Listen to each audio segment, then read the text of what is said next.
신명기 21장입니다. 신명기 21장 1절에서 23절까지인데요. 우리 인식수사인 첫절 1절에서 5절까지 읽어주시면 나머지 같이 읽도록 하겠습니다. 네. 4월 4일분요. 한번 찾아보죠, 선생님. 네, 하세요. 마이크 잡으시고요. 네, 하나님은 여호와께서 내게 저 차지하게 하신 땅에서 피살된 시체가 들에 엎드려진 것을 발견하고 그 쳐 죽인 자가 누구인지 알지 못하거든 너희의 장로들과 재판장들은 나가서 그 피살된 곳의 사방에 있는 성읍의 원근을 잴 것이요 그 피살된 곳에서 제일 가까운 성읍의 장로들이 그 성읍에서 아직 부리지 아니하고 멍에를 매지 아니한 암송아지를 취하여 그 성읍의 장로들이 물이 항상 흐르고 갈지도 않고 씨를 뿌린 일도 없는 골짜기로 그 송아지를 끌고 가서 그 골짜기에서 그 송아지의 목을 꺾을 것이요 레위 자손 제사장들도 그리로 갈지니 그들은 내 하나님 여호와께서 택하사 자기를 섬기게 하시며 또 여호와의 이름으로 축복하게 하신 자라 모든 소송과 모든 투쟁이 그들의 말대로 판결될 것입니다. 예, 6절 다 같이요. 그 피살된 곳에서 제일 가까운 성읍의 모든 장로들은 그 골짜기에서 목을 꺾은 암송아지 위에 손을 씻으며 말하기를 우리의 손이 이 피를 흘리지 아니하였고 우리의 눈이 이것을 보지도 못하였나이다. 여호와여 주께서 속량하신 주의 백성 이스라엘을 사하시고 무죄한 피를 주의 백성 이스라엘 중에 머물러 두지 마옵소서 하면 그 피 흘린 죄가 사함을 받으리니 너는 이와 같이 여호와께서 보시기에 정직한 일을 행하여 무죄한 자의 피 흘린 죄를 너희 중에서 제할지니라. 네가 나가서 적군과 싸울 때에 네 하나님 여호와께서 그들을 네 손에 넘기심으로 네가 그들을 사로잡은 후에 네가 만일 그 포로 중에 아리따운 여자를 보고 그에게 연연하여 아내를 삼고자 하거든 그를 네 집으로 데려갈 것이요 그는 머리를 밀고 손톱을 베고 또 포로의 의복을 벗고 네 집에 살며 그 부모를 위하여 한 달 동안 애곡한 후에 네가 그에게로 들어가서 그의 남편이 되고 그는 네 아내가 될 것이요 그 후에 네가 그를 기뻐하지 아니하거든 그의 마음대로 가게 하고 결코 돈을 받고 팔지 말지라. 네가 그를 욕보였은즉 종으로 여기지 말지니라. 어떤 사람이 두 아내를 두었는데 하나는 사랑을 받고 하나는 미움을 받다가 그 사랑을 받는 자와 미움을 받는 자가 둘 다 아들을 낳았다 하자. 그 미움을 받는 자의 아들이 장자이면 자기의 소유를 그의 아들들에게 기업으로 나누는 날에 그 사랑을 받은 자의 아들을 장자로 삼아 참 장자 곧 미움을 받는 자의 아들보다 앞세우지 말고 반드시 그 미움을 받는 자의 아들을 장자로 인정하여 자기 소유에서 그에게는 두 몫을 줄 것이니 그는 자기의 기력의 시작이라. 장자의 권리가 그에게 있음이니라. 사람에게 완악하고 패역한 아들이 있어 그의 아버지의 말이나 그 어머니의 말을 순종하지 아니하고 부모가 징계하여도 순종하지 아니하거든 그의 부모가 그를 끌고 성문에 이르러 그 성읍 장로들에게 나아가서 그 성읍 장로들에게 말하기를 우리의 이 자식은 완악하고 패역하여 우리 말을 듣지 아니하고 방탕하며 수리에 잠긴 자라 하면 그 성읍의 모든 사람들이 그를 돌로 쳐 죽일지니 이같이 네가 너희 중에서 악을 제하라. 그리하면 온 이스라엘이 듣고 두려워하리라. 사람이 만일 죽을 죄를 범함으로 네가 그를 죽여 나무 위에 달거든 그 시체를 나무 위에 밤새도록 두지 말고 그날에 장사하여 네 하나님 여호와께서 네게 기업으로 주시는 땅을 더럽히지 말라. 나무에 달린 자는 하나님께 저주를 받았음이니라. 아멘. 또 이렇게 성경이 바뀌니까 좀 여러분의 어려움을 겪을 수도 있습니다만은 하다 보면 이것도 바뀌는 것도 이제 계속 익숙하게 될 겁니다. 그리고 분량이 너무 많다 이러면 부담 갖지 말고 그 많은 분량 중에 한 부분만 내가 선택하면 되는 거고 그래도 어렵다 그러면 왼쪽에 뭡니까 참교도한 내용들이 있죠. 그걸 빗대어서 하면 그렇게 어렵지는 않습니다.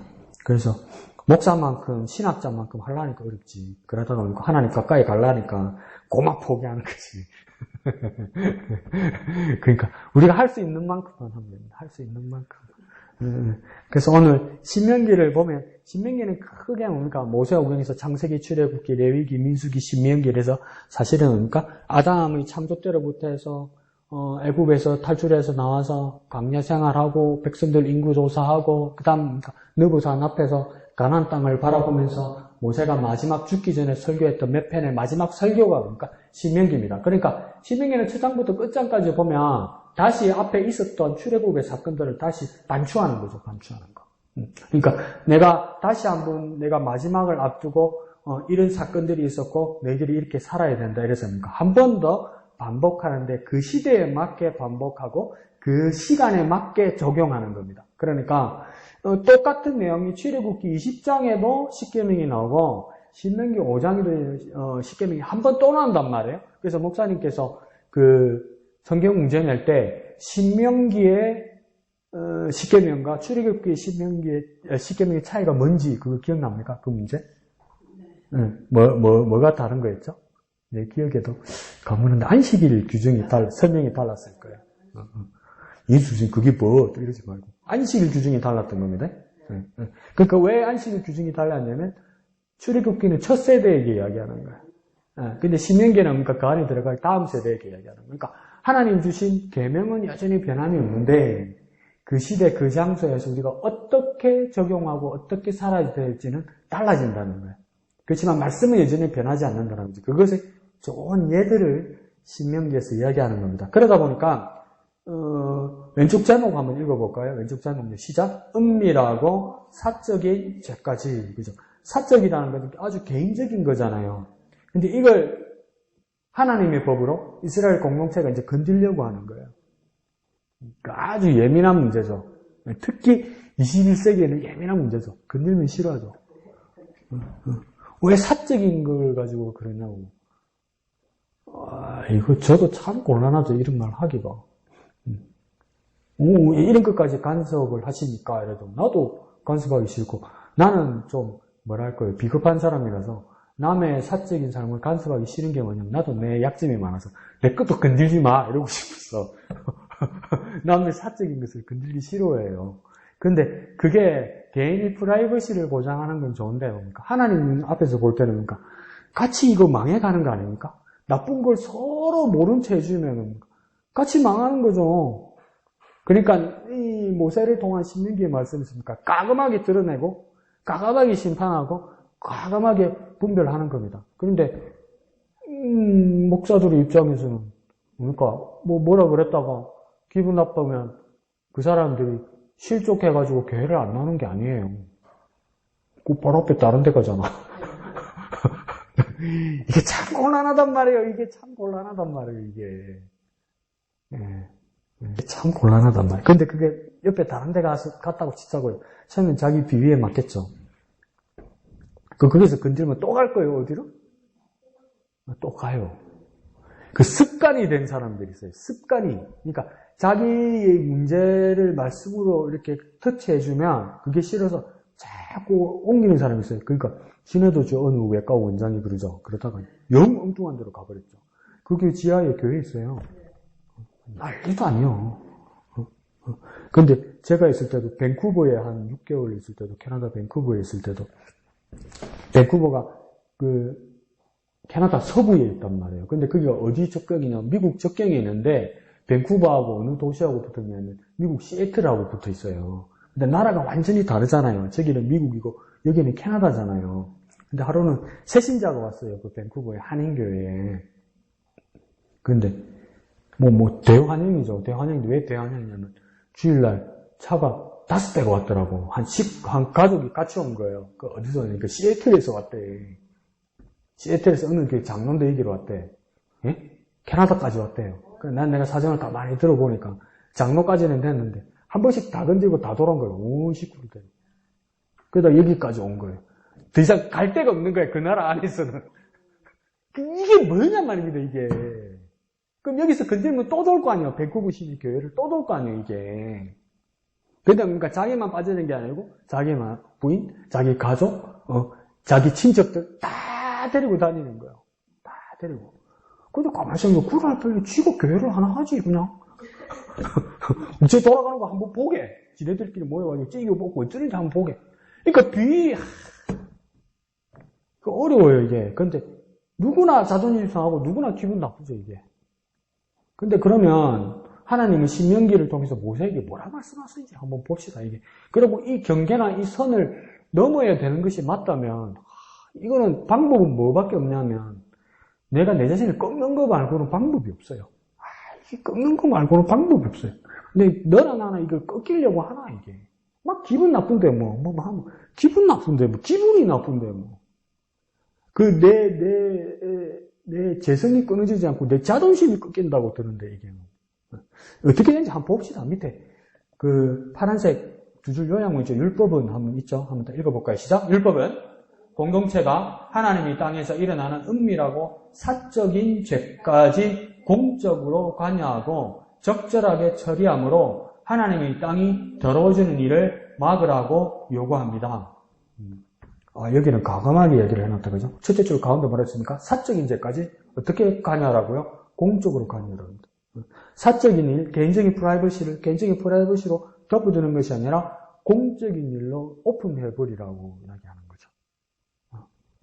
근데 예수님은 마태복음에서 절차를 말씀해 주시죠.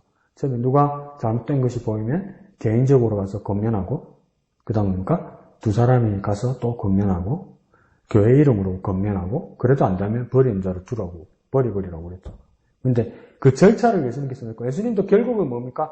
최후의 수단에서 공적인 자리까지 가는 겁니다. 그러니까 우리가 사적인 자리에 있지만, 그러니까 주님의 말씀으로 우리가 어떤 지적을 받을 때 우리가 어떻게 대처해야 되느냐. 이건 공적인 일이라는 겁니다. 공적이라는 것도 우리 공동체의 일만이 아니라 우리 공동체의, 그러니까 민주사회의, 대한민국 사회의 주인, 최고 1의 주인은 누구입니까?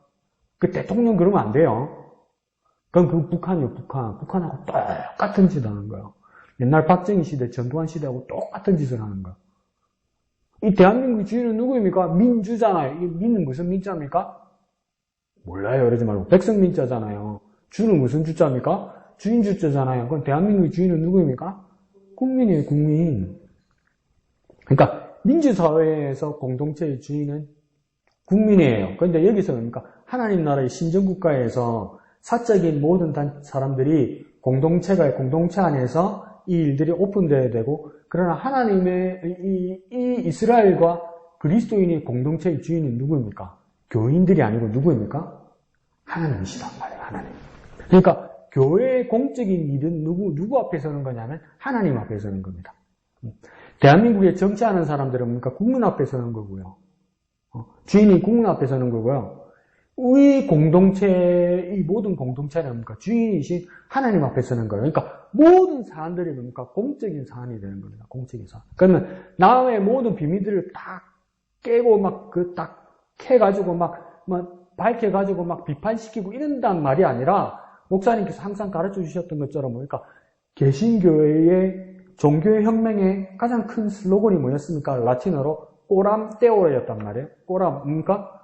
앞에서 이 말이죠. 떼오는 뭡니까? 데우스 하나님 앞에서 뭡니까? 그러니까 모든 일의 그 삶의 기본 자세는 뭡니까? 하나님 앞에서요. 하나님 앞에서. 우리의 모든 삶이 뭡니까? 하나님 앞에서. 슬쩍, 이러고 침뱉어, 아무도 안 봤네. 빨간불, 저는 괜찮지.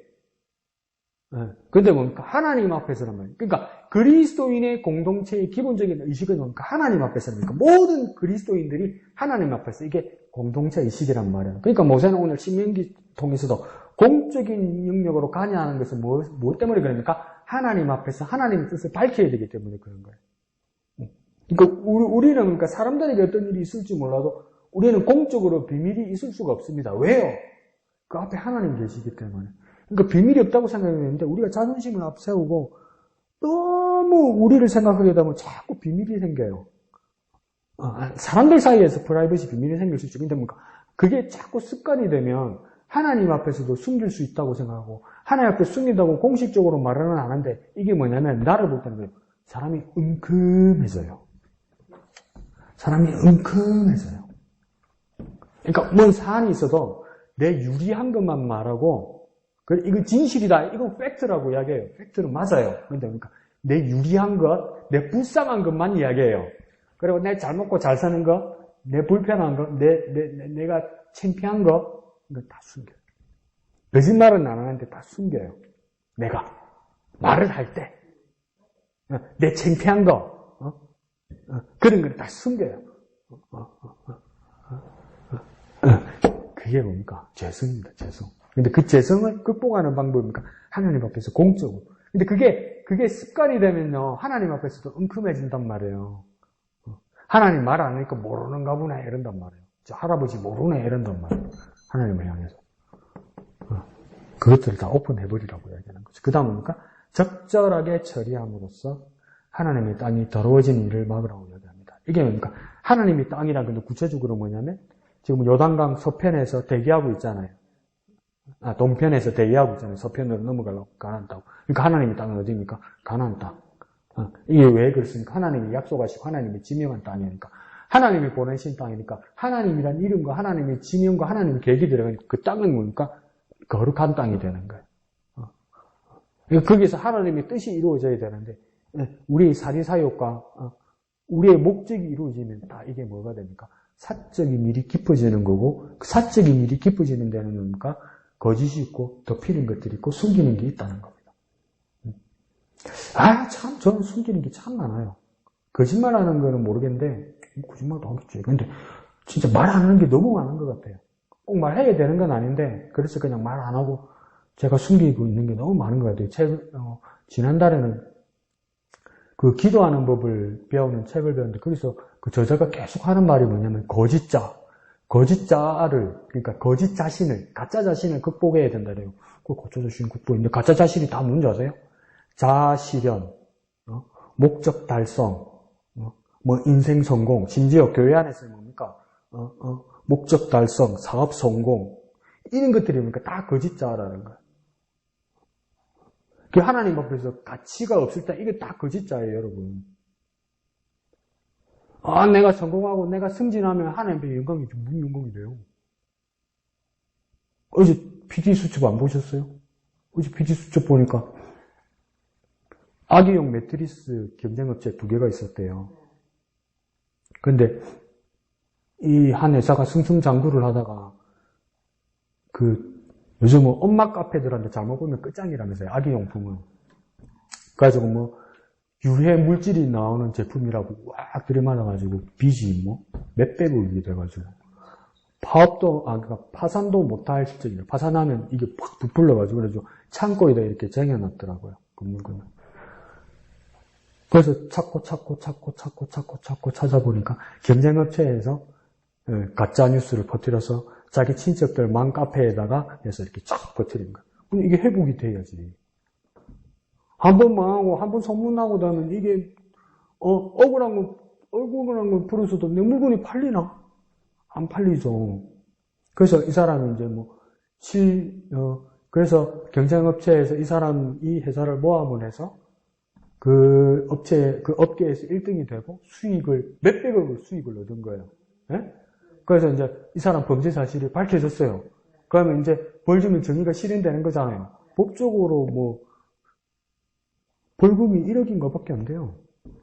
그러고 징역 6개월 벌금 1억에 징역 6개월 하니까 콜! 하고 가는 거요. 근데 교회에서 해외 선교부 간부도만 다 하나님 주신 거라고 막 간증하고 이러더만요.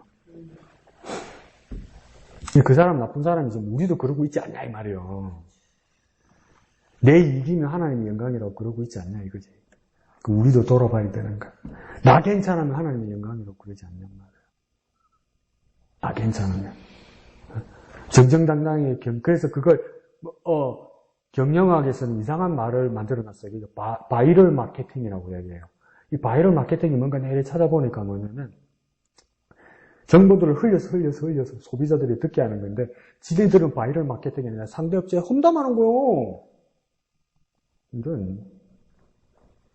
그래서 하나님께서 어떤 일이도 목적으로 성공하면 하나님께 영광이라고 이렇게 공부하는 거. 여러분 진짜 성경을 나 다시 보다가 이상한데 이렇게 생각했어요. 야곱이 바다나람 외삼촌 라반의 집에 가가지고 막 고생하다 억울하잖아요. 돈도 제대로 못 받고 결혼도 사기당하고 그래가지고 이제 결혼 했는데 또 제대로 받지도 못하는 거니까 협상 끌었잖아요. 꺼먹고 아롱진 거 놔주시고 나머지는 다 장인들은 가져가시라고. 그러니까 야곱이 어떻게 합니까?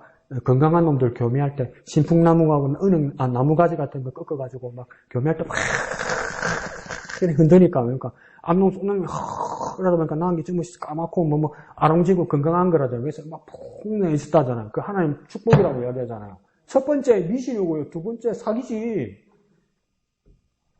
근데 목사님들이 그렇게 가르친다면 하나님이 야곱을 축복하셨기 때문에 그렇게 주신 거라고 그렇게 가르친단 말이에요. 양심을 어디다 갖다 팔아먹은 거예요. 그렇게 묵상하고 그렇게 성경 배우고 그렇게 큐티하니까 그럼 나가서 적용해야 될 거 아니에요. 어떤 수를 써서라도 다 닦아 먹으면 되는 거 아니에요. 그리스도인들이 그러고 있다니까요. 근데 가만히 성경 보세요. 그거 축복받아가지고 복 받았나요, 야곱이? 어차피 도망 다니잖아요.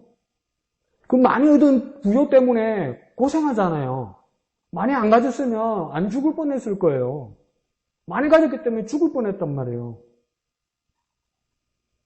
우리가 헷갈려요, 지금 우리가. 헷갈려, 자꾸. 그 부분만 보니까, 야곱이 축복, 그러면 하나님이 이 대나무 흔드는 거, 나뭇가지 흔드는 이러면 역사하면 이게 어떻게 하나님입니까, 이게. 미실이지, 이게. 대나무 흔드는 거하고 빵을 흔드는 거하고 뭐가 달라요, 이게. 그거 하나님이 줬다고 그러면 하나님은 야곱한테 썩는 분입니까? 우리 그걸 배웠잖아요. 선생님들이 여기 신명기에서 바로 잡습니다. 보십시오. 다 잘못한 거라고. 그러니까 다시 생각해보세요. 손해보더라도 하나님 뜻대로 하나님 뜻대로 살다 손해봤다. 그럼 잘한 거예요, 여러분. 하나님 뜻 잠시 눈 감고 이익 얻어서 하나님 앞에 헌금드리는 거. 하나님 기쁨 받으십니까? 아니잖아요. 근데 자꾸 우리 식으로 해석하거든요. 안 돼.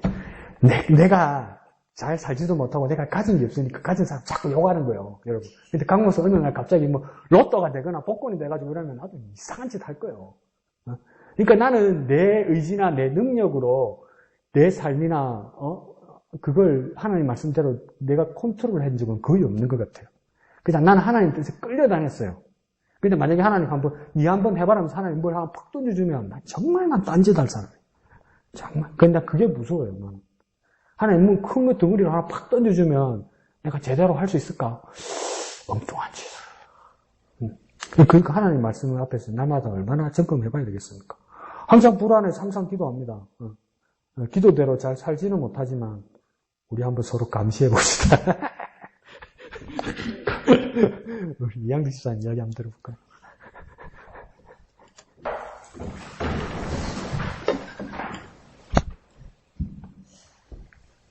네. 마가복음 하다가 신명기를 하니까 다시 또 어려움을 또 생겼는데요. 오늘 그냥 제목으로 그냥 엄밀하고 사적인 죄까지 이래가지고 그래요. 제가 법에 대해서 잘 모르고 이러다 보니까 그런데 이제 이 제목으로만 오늘은 그냥 은혜 시간이었는데 그냥 제목으로 그냥 그래요. 범인을 알 수 없는 뭐 살인사건이라든지 뭐 이렇게 규정에 대해서 한 번 더 생각하는, 우리가 모르고 어쩌다가 제가 죄인 줄 모르고 어떨 때는 죄를 지을 때도 있고, 말로, 언어로 이렇게. 그러면서 그래요. 우리가 그렇게 하지 않기 위해서는 정말 주님의 말씀에 더 깊이 묵상해야 되겠다는 생각도 있고요. 그래서 지금 좀 어려워요. 하나님의 이제 갑작스럽게 또 신앙들을 바꾸다 보니까 이제 다시 이제 계속 해나가야 될 것 같은데, 그러면 오늘 이렇게 말씀을 보면서 그래, 이런 그 세밀한 것까지, 사적인 것까지 이렇게 하다 보니까 그래, 우리가 정말 깨어 있어야 되겠다. 주님의 말씀에, 주님의 계명에, 정말 이 계명에 지킴으로써 모든 것 주님께 맡기면서 살아가야 되겠다는 생각을 했고요. 그래, 뭐 이런 하나하나 오늘 제목들도 보고 이렇게 성경 말씀을 읽으면서 이해 안 되는 부분은 좀 더 한 번 더 해야 되겠다는 생각을 하면서 오늘도 조금 힘든 과정에서 지나갔던 것 같습니다. 네, 감사합니다. 그래서 우리 제목만 한번 또 보면요. 집사님 말대로 은밀하고 사적인 죄까지, 그러니까 영역이 이까지도 넘어간다는 건데, 그렇게 볼 수도 있고요. 그 부분까지도 하나님 앞에 비밀이 없어야 된다. 그렇게 말할 수 있고, 그럼 비밀이 없어야 되면 내 세부적인 항목 하나도 하나님 말씀 앞에 적용되고 비춰보서 이게 맞나 아닌가, 이거 재봐야 된다 이 말이겠죠. 맞나 안 맞나? 말 괜찮겠지. 이건 내 생각이잖아요. 그러면 이건 이렇게 해야 되지. 이것도 내 생각이잖아요. 그렇게 믿음 생활하면 안 된다는 거니까. 사람이 정말 아리스토텔레스라는 사람이 뭐라냐면, 사람은 어떻게 이 모든 상황들을 처리해 나가야 된다고 이야기하냐면, 지네들 말로는 파토스, 에토스, 로고스 이랍니다. 여러 말 아니에요. 뭐냐면, 첫 번째, 말이 되게, 로고스, 말이 되게 합리적인 말이 돼야 되고, 두 번째, 에토스는 뭐냐면, 도덕성이 있어야 된다고 이야기해요. 그러니까 양심을 속이면 안 된다고 이야기하는 거예요. 그러니까 첫 번째, 말이 돼야 되고, 두 번째, 양심을 속이면 안 되고, 세 번째는 뭐냐면, 감정적으로 접수가 돼야 된다 이 말이에요. 마음에. 근데 그게 파토스거든요. 미국 애들 페이소스 있었죠. 그게 파토스예요. 그냥 내 감정. 근데 대부분 사람들은 뭐냐면 한 가지만을 붙들고 산단 말이에요. 감정. 근데 기분 좋으면 오케이. 기분 나쁘면 안 돼. 근데 이게 뭐가 빠졌습니까? 합리성도 빠지고요. 내 양심도 쏘겠단 말이에요. 그러면 합리성을 우리는 뭘로 하면 따져볼까? 하나님 말씀이 없으면 안 된단 말이에요. 내 기분에 좋고 내 마음에 들어서 그냥 한 거, 그게 하나님 말씀이 없이 그냥 갖다 써버리면 안 된다. 그러니까 대부분의 우리도 뭡니까? 막 은혜 받고 막 성령 충만하다 그러고 막 뜨거운 마음으로 막 기도하고 막 세상을 막 이길 듯이 막 이래놓고 그 모든 상황들을 집에 와서 가만히 생각해 보면 말씀이 은혜보다도 뭡니까? 내 감정만 어떨 때는 자극되는 때가 있단 말이에요. 내 감정만 막 흥분 상태일 때만 있단 말이에요. 그것도 필요해요. 그게 은혜를 충만하게 하는 그 하나의 촉발하는 도화선은 될 수 있단 말이에요. 근데 그 근거가 있어야 된단 말이에요. 그게 뭡니까? 하나님 말씀이 있어야 된단 말이에요. 말씀. 예. 근데 그게 없어요. 갈수록 네가 기분 좋고 흥분만 하면 돼요. 그러니까 이게 부흥회인가, BTS 콘서트인가, 연예인이 막 노래 부르고 막 연기 잘하다가 뭡니까? 하나님 앞에 영광 돌린다면 그게 목사 설교보다 더 은혜가 되고 이러잖아요. 그럼 왜 그랬습니까? 셀럽이란 영향력 때문인데, 영향력이 아니고요. 감정만 앞세우기 때문 아닙니까? 하나님 말씀에 적용돼야 되고, 내 삶이, 내 감정이나 내 기분뿐만 아니라 하나님 말씀에 적용돼요. 그 다음, 내 양심을 속이면 안 돼요. 에토스, 뭡니까? 도덕성, 내 양심을 속이면 안 돼요. 속여가지고 성공했다고 하나님이 영광 안 돼요. 하나님은 돈이 모자라서 우리한테 돈 빌리러 옵니까? 하나님이 건강이 부족해서 여러분이면 건강이 필요합니까? 여러분이면 사가지고 영양제라도 비타민C라도 아로나민 골드라도 사다 드려야 됩니까? 여러분의 건강하고 하나님의 행복하고 무슨 상관이 있는데요? 아무 상관없어요. 내 양심을 속이면 안 된단 말이에요. 근데 우리 잘 속이죠. 내가 그렇거든요. 근데 여기서 보면 은밀하고 사적인 죄까지 이러는 거 보면은 내가 두 번째를 내가 다시 한번 집사님처럼 제목을 가만히 생각해 봤어요. 집에서. 은밀하고 사적인 죄까지 이게 긍정적으로 말할 때는 집사님 말씀처럼 내 다른 은밀하고 내 깊은 곳에 있는 것과 내 개인적인 일까지도 하나님 앞에 다 오픈해서 내가 지배받고 그 말씀대로 순종하고 살아야 된다. 이게 맞고요. 부정적으로 내가 볼 때는 또 어떤 거냐면 이것까지 하나님한테 다 하라고? 다 말하라고 하나님한테 죄송합니다. 다 까라고? 그러니까 하나님 앞에 은밀하고 싶은 게 있고 하나님 앞에 사적인 것이라고 차단하고 숨기고 싶은 게 있단 말이에요. 사람한테. 예, 이게. 하나님 이건 은밀한 거예요. 손대지 마세요. 이거 있잖아요.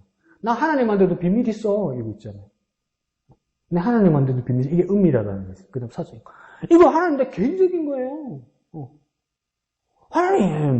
하나님 에티켓도 없이 내 사적인까지 이런 거. 그러니까 하나님 뭐 어떤 마음을 두냐면 하나님 에티켓이 참 없는 것처럼. 예의가 없는 것처럼. 이건 내 건데. 하나님 이것까지 터치하신다고? 그러니까 여러분 하나님 에티켓도가 아스팔도네 이런 거. 그런 생각들 혹시 가지고 있지 않냐 이 말이에요. 부정적으로 말할 때. 그러니까 제목만 봐도 집사님 말씀처럼 아주 의미가 깊지요. 첫 번째는 뭡니까? 영역을 아주 깊고 넓게 하나님 앞에 오픈하는 것이고, 부정적으로 생각하면 내가 하나님 앞에 숨기고 싶은 것이 있고, 이것은 하나님이 내 선을 넘지 않았으면 좋겠다고 생각하는 이것들, 이런 것들이 문제란 말이죠. 이런 것들.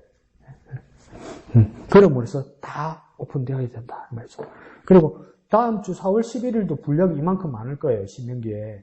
그러면 다음 주에 어떻게 하냐면 이걸 읽고 그 다음 우리 주일 오후에 공부하던 것처럼 소제목을 가지고 잘 찾아보면 또 그 내용을 파악할 수 있고, 왼쪽에 제목하고 그 다음 그 나에게 주시는 교훈, 예수 하나님은 나의 어떤 분이신가 이런 거 있죠. 그 달라 끝부분에 보면 충분히 적용할 수 있습니다. 그래서 다음 주에는 그렇게 조금 더 생각해서 해오시면 또 할 수 있을 겁니다. 그러니까 마음의 준비를 하시라고 마음의 각오를 하시라고. 비슷한 분량이고 비슷한 어려움이 있을 거예요. 그렇게 준비하시면 좋을 것 같습니다. 예, 목사님.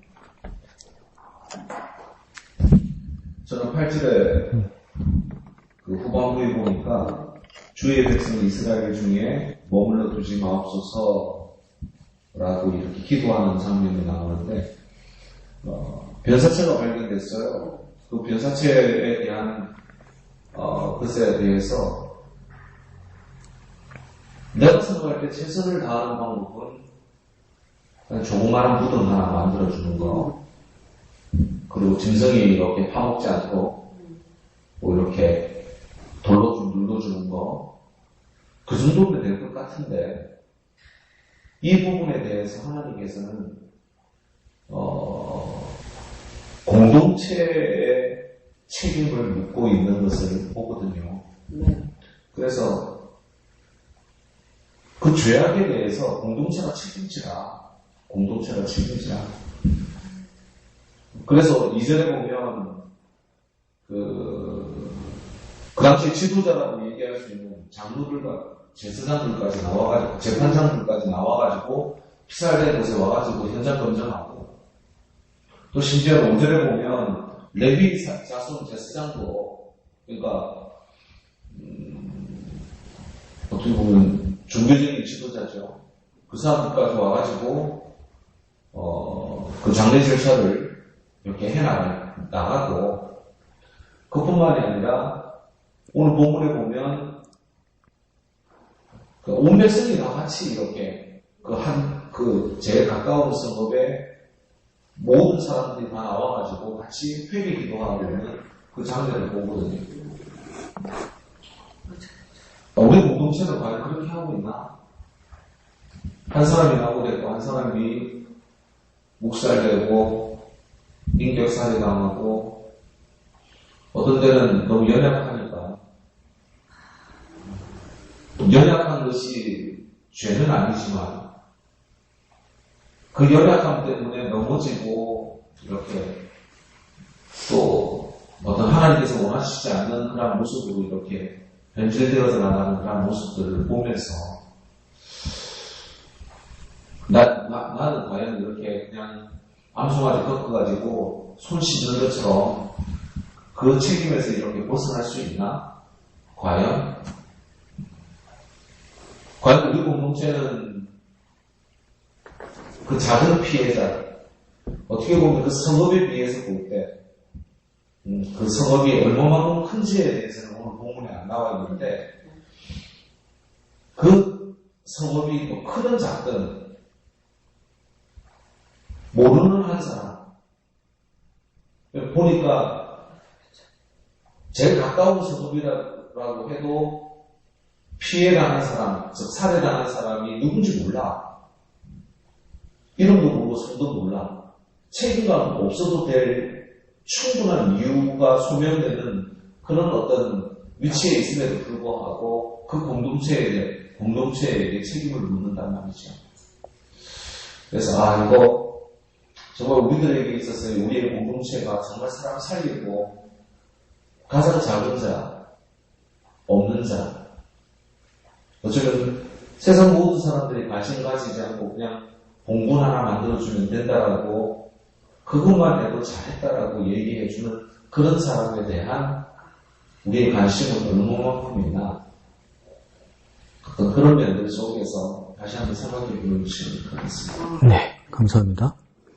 그래서 목사님 말씀에 아주 중요한 포인트 주셨죠. 공동체의 책임이다. 이 말은 뭐냐면 한 사람의 죽음에 대해서 모르는 사람이니까 그냥 우리 세상 말로 하면 운이 없었다, 재수 없었다, 참 불쌍하다 이렇게 끝나면 안 된다는 겁니다. 그러니까 뭐냐면 공동체, 가장 가까운 거리에 있는 공동체, 이거는 한두 사람이 책임지는 것이 아니라 그 부락 전체가 책임져야 된다는 말은 뭐냐면 첫 번째는 뭐냐면 너희들이 이 사람 안 죽게 만들었어야 된다 이 말입니다. 그러니까 요즘으로 치면 뭡니까? 너희들이 치안 상태를 제대로 못한 것이다 이 말이죠. 그리고 너희들이 안전장치를 제대로 못한 것이다. 오늘날로 따지면 뭡니까? 경찰들과 공무원들의 책임을 물어야 된다 이 말하는 거예요. 지금. 그리고 그 범인을 못 찾았으니까 죽음의 원인을 못 찾았으니까 그러니까 암송아지의 목을 꺾어서 그 위에 손을 씻으면서 내가 무죄되니까 끝났다 이 말이 아니에요.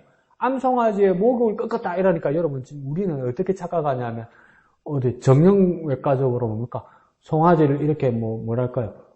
경추로 이렇게 딱 꺾어서 목을 꺾어서 죽었구나 이게 아니고요. 목을 잘랐다고요, 여러분. 제 목을 땄다고요. 따서 피를 철철철 흘렸다 이 말입니다, 이게. 그러면 암송아지가 대신 죽었으니까 끝났다 이게 아니고요. 이스라엘 사람들은 이때 어떻게 느꼈냐면 이만큼 심각한 사고고 죄인데 우리 책임이 크다고 통탄하는 겁니다, 이게. 통탄하는 겁니다. 끝났다. 이제 우리는 재앙이 아니만다 이 뜻이 아니고요. 그리고 두 번째 뜻은 뭐냐면 나중에라도 범인이 밝혀지면 이렇게 처벌할 것이라고 다짐하는 겁니다.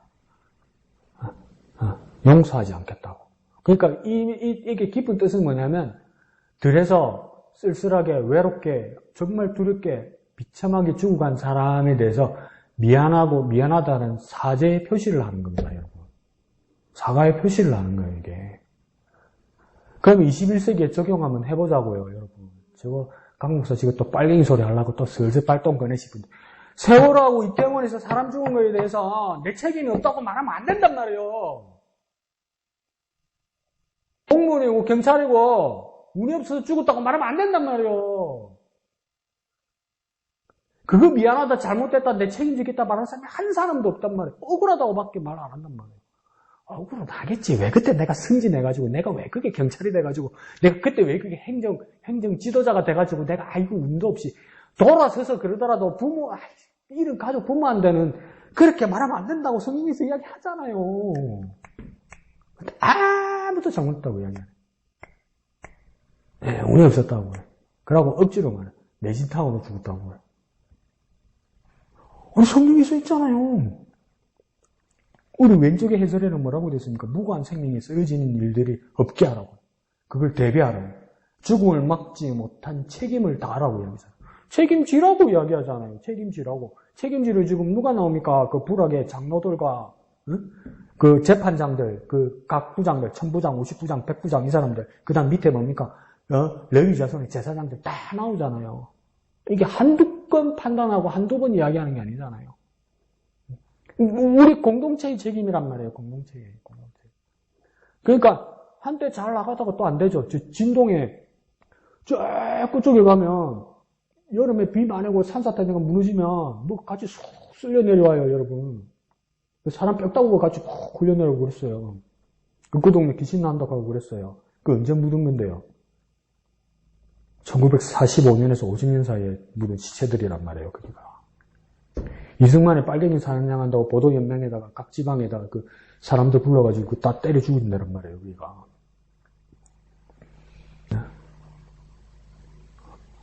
아직도 목사님 말씀대로 봉분나무 만들고 비 오고 홍수나무 쑥 쓸려 아직도 내려온단 말이에요. 그 누군지도 모른단 말이에요.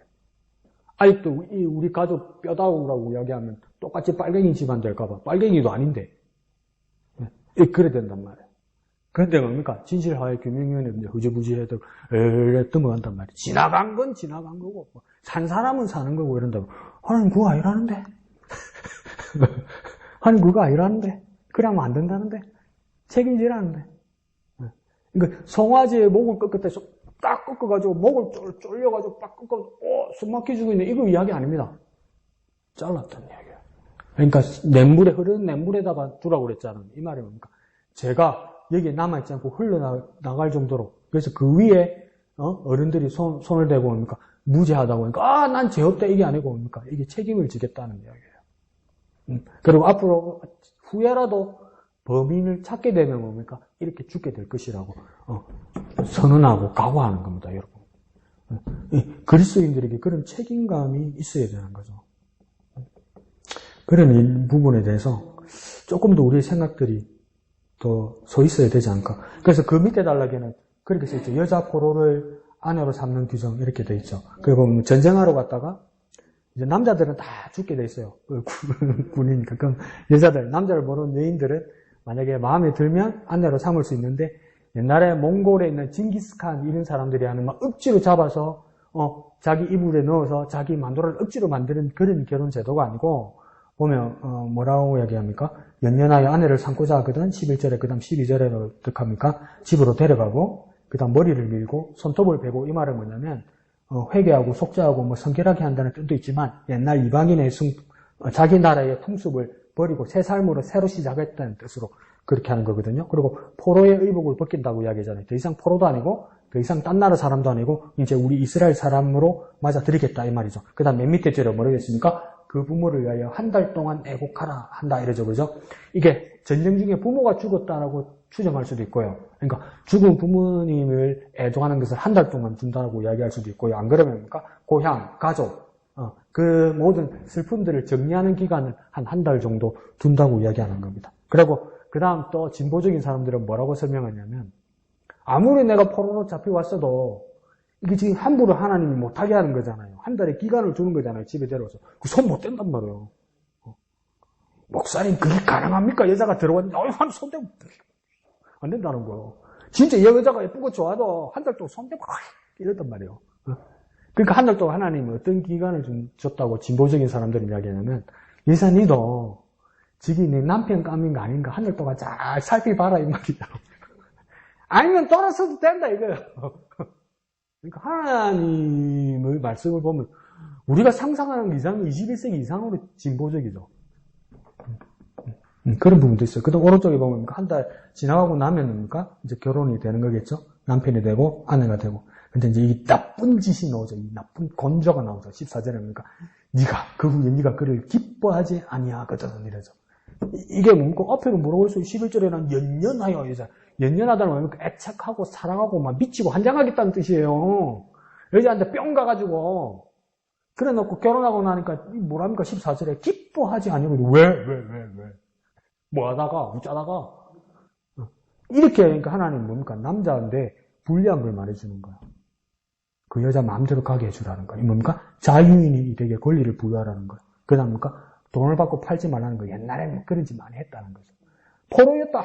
그러니까 자유인 됐는데도 뭡니까? 옛날로 돌아가는 거야. 옛날로.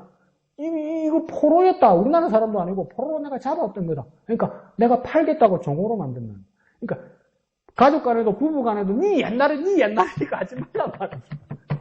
네 옛날에 찌질이 때, 네 옛날 네 그런 게 내가 구제해 주는데, 네 옛날에 내한테 잘못했잖아. 그런 거 하지 말라는 거예요. 사람 그게 되나? 열받으면 그러지. 그거 하지 말라는 겁니다. 하나님. 그래서 뭡니까? 그를 역보여 쓴즉. 그 당시는 뭡니까? 여자와 그렇게 지내놓고 그 여자를 내보내면 모독하고 강탈하는 것이고 창피를 주는 것이고 육체적으로 정신적으로 피해를 주는 것이란 말이에요. 그러니까 뭡니까? 여자에게 권리를 줘서 자유인이 되게 해주란 말입니다. 나중에 뒤에 가면 더 강력한 거 하나님 말합니다. 쫓아내지도 못하게 하고 그 여자 생활을 평생을 책임지게 만들어요. 하나님. 아주 준비적. 그 다음 밑에 보면 장자의 권리 있죠. 애 둘이가 있는데 하나는 밉상이고 하나는 좋아. 근데 밉상이 큰 놈이라. 그리고 뭡니까? 작은 애가 이뻐. 그래서 뭡니까? 내가 좋아서 작은 애인데 장자권을 줬다. 그럼 하나님 그러면 안 된다. 이렇게 하는 거지. 근데 안 된 일, 그렇게 된 일 한 번, 두 번입니까? 에서하고 야곱하고도 뒤집어졌죠. 요셉 또 뭡니까? 11번째 아들인데 장자권 가졌죠. 4번째 유다가 리더 역할을 했죠. 그런 일들이 너무 비일비재하다는 겁니다. 그러니까 하나님 뭐 계속 더불으면 그러니까 편견과 편애를 가지지 말고 하나님 입으로 바로 서려고 노력하라고 이야기하는 건데 그게 잘 안 되는 거예요. 이 15절 중간에도 뭐랍니까? 하나는 사랑을 받고 하나는 미움을 받다가 이러잖아요. 근데 하나는 사랑을 받고 하나는 미움을 받은 이유가 뭡니까? 마누라가 둘이잖아. 평등할 수가 없다고요. 여러분 평등할 수가 없어요. 사람은요 공평할 수가 없어요. 공평할 수가 없어요. 사람은 그게 안 돼요. 그래서 소아청소년학과 서천석 박사가 아들이 둘이야. 무심히 둘이니까 얼마나 겁나게 싸우겠습니까? 어린애들인데도. 그러니까 먹을 거 하나 가져와도 서로 많이 먹으려고 하고 막 서로 짙게 작다고 싸우고 난리굿이야. 안 되는 거예요. 야, 근데 박사는 다르대요. 박사는. 진짜 끝내 그걸 맞다고. 빵 한 덩어리를 사왔어요. 네? 그러면 두 놈이 서로 더 먹으려고 들 거 아니에요. 그러면 가위바위보를 시켜요. 그럼 이긴 놈이 뭡니까? 반으로 자르라고 그래요. 반으로 자른 놈이 못 가져가고요. 못 자른 놈이 뭡니까? 둘 중에 한 번 가져가라고 그래요. 그럼 아무도 불평 못 하는 거예요. 자르는 놈 따로 가져가는 놈 따로 이러니까. 근데 서천석 박사가 왜 그렇게 이야기합니까? 사람은요 평등해질 수가 없어요. 공평해질 수가 없어요. 공평해질 수 없는데 마누라는 지 능력이 지나게 부인을 둘이나 데리고 있으면 그게 되겠냔 말이에요. 이 원래 하나님의 뜻이 아니란 말이에요. 그 편애와 편견이 사람의 본성이에요. 본성. 그 편애와 편견을 버리는 방법은 뭡니까? 원래 하나님의 법대로 일부 일처제가 됐으면 맞았고 그 다음 우리의 삶에서는 무엇입니까? 하나님의 법을 따라서 하나님 이게 평등합니까? 하나님 이게 바릅니까? 항상 물어보고 그 뜻을 따라 맞춰 살아야지. 우리가 알아서 자르고 우리가 알아서 가져가면 분명히 큰 거 가져갑니다. 내가 자르고 내가 가져가면 분명히 큰 거 가져가요, 여러분. 내가 잘랐으면 가져가는 날은 뒤에 사람이 가져가게 해줘야 돼요. 그 사람 진짜 박사지요, 그죠? 희한해. 그러면 아무도 입 대빨 못 나오겠네. 지금 이거 잘랐잖아. 이러면 되고. 지금 이거 가져가라고 그랬잖아. 이러면 그만 아니에요. 그 정도로 어려운 일이라는 거예요. 그러니까 성경에서도 이것 때문에 막 죽이려고 그러고 살리려고 그러고 난리가 났던 거예요, 여러분. 욕심 부리고. 그러니까 자기에게 처한 가족들, 자기에게 하나님 주신 할당된 부인과 뭐 남편 여기에 감사하고 만족하고 서로 화목하고 사랑할 수 있어야 되는. 그러니까 내게 주신 분량에 만족할 수 있는데 사람이 그게 되나? 아니 그게 되나?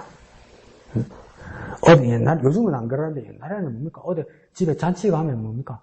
잔치집에 아이고 누구 엄마요? 이번에 우리 아들 딸 찾는데 가서 밥 한 그릇 먹고 가야죠. 그러면 뭐 지만 가면 되겠는데 남편 가고 아들 가고 딸 데리고 가고 집에 우리 시어머니에다가 싸가지고 가고 난리니까. 두째는 달랑 10,000원, 20,000원 해놓고 그 옛날에 그 욕심이 막 도닥도닥한 거예요. 사람이 그래요. 사람이 누가 그냥 내가 그래요. 내가 지금부터 큰 떡까지 가라가는 거 같은데 이렇게 보이는 거예요. 그러니까 하나님 내게 주신 분복에 만족하고 감사할 수 있는 그거 방법이요. 내가 감사하고 만족할 수 있는 방법 그것도 어렵다고 이야기하는 거예요. 그러니까 하나님의 법대로 하라고. 하나님 내가 좀 손해보는 것 같고 내가 마음에 안 들어도 하나님의 법대로 하라는 거예요. 하나님 법대로. 그러면 한참 지나가서 그게 맞았네 이럴 거예요. 그때는 하나님한테도 불만일 거예요. 순간에는 하나님한테도 불만이에요, 여러분. 하나님은 내한테 왜 이러라고 그러죠? 하나님 이런 쟤는 더 많이 가져오고 쟤는 잘 먹고 잘 사는데 10분 더 많이. 근데 지나고 나면 하나님 맞으셨네 이런 생각 들 거예요. 그 다음 뭡니까? 패역한 아들이 가는 규정 이렇게 됐죠. 완악하고 패역하고 너무 자식이. 그 다음 뭡니까? 2번이나 기회를 줬던 거예요. 18절에 세 번째 줄에 보면 뭡니까? 아버지의 말이나 어머니의 말을 순종하지 않고 처음에 말로 했다는 거예요. 그 말을 순종하지 않아요. 그러니까 그 다음 뭡니까? 부모가 징계하였다는 거. 그 징계한데도 순종하지 않는 거. 그러니까 세 번째 단계 뭡니까? 성문의 장로들, 그 마을의 대표들, 그 마을의 큰 어른들, 그 마을의 심판관 앞에 데리고 가는 거예요. 그럼 이거 뭡니까? 뭐 때문에 데리고 가는 거예요? 하다가 안 되니까 이제 때리지기로 가는 겁니까? 그럼 장로한테 왜 데리러 가는 겁니까? 세 번째 단계. 그래도 고치려고 데려가는 거예요, 여러분. 이거 안 되는 거니까, 머리 검은 짐승 거두는 거 아니니까, 그냥, 이거 버리러 가는 거 아니에요, 여러분. 고치러 가는 거예요, 고치러. 그러면서 자기 아들을 뭐라고 합니까? 이런 말하기 참 어렵죠. 완악하고, 패역하여, 우리 말을 20절에요. 듣지 아니하고, 방탕하고, 맞아 죽을만 하네, 완악하고, 패역하고, 말도 안 듣고, 방탕하고, 그 다음 뭡니까? 결정적입니다. 술에 잠긴 사람. 옛날에 그러잖아요. 적당하게 마신다는 게 있으니까 이러잖아요. 처음에는 내가 술을 마시고, 그 다음엔 술이 술을 마시고, 그 다음 술이 내를 마시고, 이랬잖아요. 그러면 그러니까 내보다 이제 뭐가 더 많아진 겁니까? 술이 많이 있었어. 여기도 뭐랍니까? 술에 잠긴 자라. 그러면 사람이 더 많아진 겁니까? 술이 더 많아진 겁니까? 술이 더 많아졌어요. 자기 컨트롤이 안 된단 말이에요. 그러니까 그때나 지금이나 뭡니까? 이 술이 문제였어요. 술이 문제.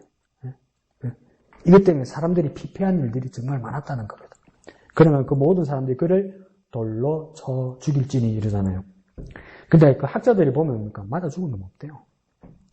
이래봐 전부 잘못했다고 그러지. 죽이라 그럴 놈이 어디 있어요? 그렇죠? 거의 없대요. 그 규정은 그려놔야죠. 때려잡아라. 그럼 잘못했다까지 그래도 나는 죽을란다고 그런 아들이 어디 있어요? 그래도 부모 마음은 찢어지겠죠. 공개적으로. 그러니까 공개적으로 해야 될 이유가 있어요. 이런 게 있는 거죠. 이렇게까지 하는 이유가 뭐냐? 자, 그래도 목사님 너무 그렇게 말하면 안 된다. 목사님 맞아 죽은 놈도 있겠죠. 목사님 네가 다 봤나? 안 죽은 놈만 어디서 들었겠지. 진짜 맞아 죽은 놈도 있겠지. 뭐 있다 하면 있겠죠. 그런데 자, 그러면 진짜 기본 목적은 뭐냐? 그 단락에서 뭡니까? 21절 두 번째 맨 밑에서 두 번째 줄하고 마지막 줄에 뭐 하라 됐습니까? 첫 번째 악을 제하라 이렇게 있죠. 첫 번째 목적이 악을 제하는 거예요. 두 번째 목적은요. 두려워하게 하라는 겁니다. 일벌백계 두려워하게 해서 아무도 그렇게 못하게 하라는 겁니다. 목적은 사람을 때리잡는 게 목적이 아니고요. 누구의 목숨을 해하는 게 목적이 아니고요. 첫 번째는 악을 제거하는 것이고 두 번째는 뭡니까? 두려워하게 해서 일벌백계에서 다시는 아무도 이런 죄를 짓지 못하게 하는 겁니다. 그러니까 예수님께서 요한복음에 보니까 뭡니까? 가늠한 여인이 잡혀왔죠? 그때 예수님은 뭡니까? 죄 없는 자가 돌로 치라고 그랬죠? 그러니까 아무도 못 치죠. 여기도 안 죽었잖아. 그러니까 예수님께서 여인에게 가서 뭐랍니까? 너를 정죄하던 사람이 어디 갔냐? 아무도 없습니다. 그러니까 예수님 보내면서 뭐라 합니까? 다시는 죄를 짓지 말라 그랬잖아요. 기본적인 목적이 뭡니까? 악을 제거하고 죄를 짓지 않게 하는 게 목적이에요. 사람을 살리는 게 목적이에요. 목사님, 그 인간은 악마 믿어 죽어야 됩니다. 이러면 누군지 데리고 와봐. 그럼 내가 판단을 한번 해볼게. 악하고 사람하고 같이 죽어야 되는 놈이 누군지 한번 보게. 근데 예수님도 오늘 모세가 말하는 부분도 조금 다르죠. 그 다음 밑에 사형수에 대한 규정이 있죠. 이거는 나무 위에 달거든 밤새도록 두지 말고 그러잖아요. 그러니까 이게 이런 모습들이 참 이게 하나님은 그러니까 성경을 잘 연구하고 그 진입의 뜻만 생각해도 소위 내가 정말 불편한 그 페미니스트 운동이나 인권 운동이나 이런 사람들 있잖아요. 성경만 봐도 하나님이 얼마나 그 기원전 2000년 전에 하나님이 기원전 2000년 그러니까 주전 2000년 예수님 오시기 그 2000년 전에도 얼마나 하나님이 사람을 사랑하시고 사람의 공동체의 삶에 대해서 하나님께서 깊이 배려하신지가 보여요. 왜냐하면 예수님의 십자가형만 보면 로마가 먼저 십자가형을 만든 것 같잖아요.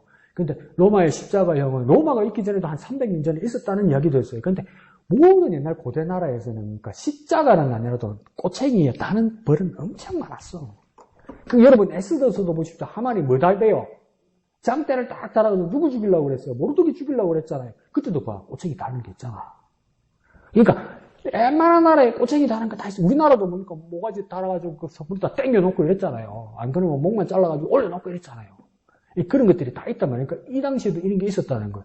그런데 우리 예수님 그 모습만 봐도 예수님이 6시간 만에 돌아가셨다는 게 너무 빨리 돌아가신 거라고 이야기했잖아요. 근데 보통 사람들 사흘도 매달리겠다고 했잖아요. 그 말은 무슨 말입니까? 몇 날 며칠 달아놓는다는 거 아니에요. 모든 사람들 바라고. 근데 나무에 다른 형이 있어도 하나님 뭐라고 이야기합니까? 밤새도록 두지 말아요. 그날 해질 때 어떻게 합니까? 장사하라고 해요. 이게 누구 위해서 그러는 겁니까? 그 유가족들요. 남아있는 가족들요. 더 이상 모독하지 말라는 겁니다. 그 형에 대해서 처벌이 끝났으면 더 이상의 모독은 하지 말라는 겁니다. 1벌밖에 보여줬으면 됐다. 더 이상 너희 감정적으로 더 모독하고 너희 마음대로 훼손하려고 들지 말라는 겁니다. 이거 그러니까 사람들에게 그러니까 이거요. 현대에도 그거 뭡니까? 저 집안이 살인자 집안이란다. 저 집안이 전과자 집안이란다. 저 집안이 빨갱이 집안이라 한다면서 온 집안을 못 살게 굴잖아요. 하나님 뭡니까? 그렇게 하지 말라는 거예요. 그 사람은 죄로 끝나는 거라는 거예요. 우리 친구가 공군상학교 지원을 했는데 성적이 좋았어요. 근데 떨어졌어요. 왜 떨어진 줄 아세요? 자기 할아버지의 형제가 공부를 잘했대요. 그래서 김일성 대학, 김일성 치과 주치의들. 그 옛날에는 안 됐단 말이에요. 집안이 빨갱이 집안 되는 거 아니에요. 근데 옛날에는 우리 당시에는 80년대, 90년대에도 당연히 되면 안 되지, 그럴 거예요. 우리 인식 그랬죠. 저도 그랬을 거예요. 아니, 할배의 형제가, 김일성 주치인데, 그런 사람 집안이 무슨 대한민국 군인이 되겠느냐. 그런 생각을 하잖아요. 그땐 그런 생각, 지금 그런 생각하면 뭡니까? 안 되죠. 맞죠? 지금 그런 법도 없어졌어요. 그렇게 하지 않는 게 당연한 거예요. 근데 우리는 옛날식으로 생각했으면 그렇게 해야 되는 게 당연한 거예요. 하나님 지금 뭐라고 해야 합니까? 가족까지 욕 보이지 말라고 이야기하잖아요. 그 언제요? 지금으로부터 4,000년 전에요. 하나님 이미 만들어놨어요. 근데 우리는 머리가 띵띵해가지고 못 알아들어가지고 다 때리잡아야 된다고 이야기하는 거예요. 그러니까 우리 엄마, 우리 아버지가 억울한 일을 당하면 옛날에 무슨 칼 갈면서 30년 만에 내 부모님의 원수 이제야 만나는구나. 30년을 칼 갈고 있잖아. 그래서 그 집안을 다 몰살시켜야 된다고 3대를 면해야 된다고 그게 국법이었잖아요. 죄송합니다. 나도 그게 속했지. 얼마나 미개합니까? 얼마나 미개합니까? 그러니까 사람을 미워하는 거 미개한 거예요, 여러분. 지금 저 집안이라서, 저 사람은 나를 괴롭혔고, 내 집안의 원수가 여러분 어디 있어요? 집안 원수가 어디 있어요? 한 사람이 나한테 잘못한 건 있겠지. 그렇다고 그 집안 원수가 어디 있어요? 그 영물 모르고 태어난 아이도 있는데, 영물 모르고 시집 온 사람도 있는데, 집안 원수가 어디 있어요? 그 한 사람이 잘못했겠지. 하나님 그러지 말라는 거요. 사람 미워하지 말라는 거예요. 사람 미워하지 말라고. 그 치졸하고 지랄하는 그 모든 것들을 짊어지고 결국은 뭡니까? 예수님께서 십자가에 매달리셨다. 이건 무슨 뜻이겠습니까? 그만 끝내라는 겁니다, 이제. 그런 거 그만 끝내라는 겁니다. 그 미워하는 그 죄성과 그 세상의 모든 그 더러운 간섭들, 마귀 가르침으로 물리준 이 모든 것들을 뭡니까? 끝내라는 겁니다. 그래서 예수님이 뭡니까? 죄 없으신 예수님이 세상의 죄를 지고 십자가에 달리신 거예요, 여러분. 끝내라는 거예요. 끝내라고요. 십자가는 끝내는 거예요, 여러분. 근데 아직도 그러면 안 되죠. 근데 저도 참 미개했어요, 그렇게 보면. 한 30년 전만 해도 제가 미개했던 거예요. 1990년대만 해도 내가 미개했던 거예요. 미개했던 거예요. 연좌제 이런 게 있었던 거니까. 당연하다고 생각했으니까, 연좌제가. 근데 예수님은 뭡니까? 이미 2000년 전에 끝내라. 4000년 전에 하나님 뭡니까? 그러면 안 된다. 다 말씀하셨어요. 그러니까 우리가 하나님 말씀을 얼마나 날마다 보고 날마다 확인해야 되겠습니까? 2024년에 이제 발견했으니 내가 이게 얼마나 통탄할 일입니까? 나의 그 죄된 습관, 하나님 없이 사는 그 삶의 모습이 얼마나 부족하고 얼마나 연약하고 얼마나 부정하고 얼마나 불의한 것인지 제 모습에서도 증명되잖아요, 여러분. 증명되잖아요. 우리 텔레비 보고 뉴스 보다가 뭐라 합니까? 저 새끼는 찢어지게 된다. 자꾸 이러잖아요, 우리. 그런 권한을 누구한테 줬어요? 아주 교양 있는 사람도 그럽니다. 미국에는 사형집행이, 우리나라는 사형집행이 교수형만 있죠. 이렇게 줄에 다는 거. 우리는 그 형밖에 없어요. 외국에는 주사가 있어요, 주사. 질소 주사인가, 무슨 주사가 있어요. 그러면 쫙 가죠.